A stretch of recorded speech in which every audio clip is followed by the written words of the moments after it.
Hi there. This is a quick presentation for the art photography GCSE. Just whizzing through the first slide. It's photography 8206, and the photography is defined here as the practice of producing images using a light-sensitive material such as photographic film or digital methods of development and production to create static or moving images. Outlining topics. The first, in year 10, you'll be doing an introductory workshop which covers the basics of the camera and how to use different shutter speeds and aperture.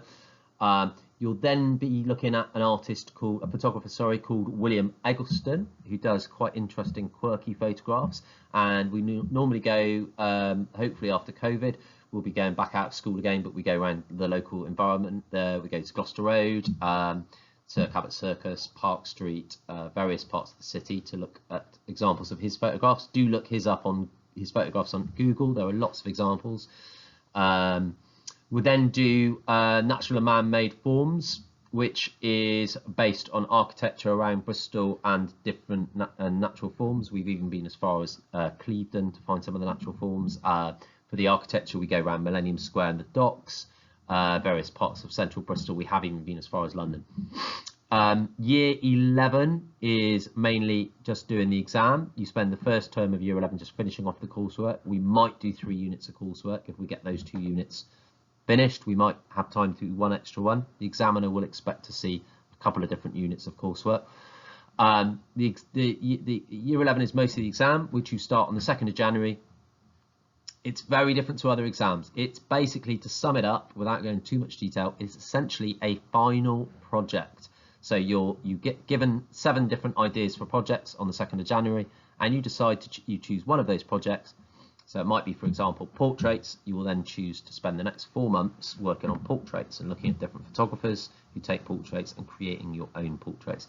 And that will run over a 4-month period, right through till May, and it'll be finished off with one final exam. But essentially it is an exam where you can get up to 75% of your marks, so 3/4 of the exam you do in school with us between the start of January and May. So it's a little bit different to other exams. Second slide, it's just quick. This is 60% coursework, 40% exam. The coursework, as we explained, you do over year 10 and the first term of year 11, and the exam is 40%, which is what I talked about. Start on the 2nd of January, which runs through to May. It says here the exam is 10 hours long and spread over 2 days in year 11. That can sound like a lot when you say it's a 10-hour exam, but it's not as bad as it sounds. It's essentially the last 25 out of 100 marks is got in that last 10 hours. So by the time you get to that 10-hour exam, which is 2 hours in the art room, 5 hours probably in the art room and 5 hours editing your photos in an IT suite. By the time you get to that, you'll have done 3/4 of your exam, and you could have as many as 75 out of 100 marks. So the 10-hour exam, though it sounds quite extreme and very long, it's only really to finish the exam off. You've already done most of your work and your project, and it's no written exam. You haven't got to revise anything. So it is a little bit different to the other exams, but don't let the 10 hours put you off. And if you want to chat about that, come and have a talk to us and we'll explain a bit more detail. Post 16 links, you can have a look at this quick slide. I think you probably know most of this anyway. You can Google it, but there's lots of career pathways for photography and all the creative subjects. So have a look through there. You've got everything from fashion photography right through to filmmaking, which is big in Bristol. You've got photojournalism, working for a newspaper. You could work in advertising. There's lots of different possibilities. The GCSE in photography can lead on to A-level photography, or BTEC level 3 art and design could help you to do that. So it does lead on to other qualifications.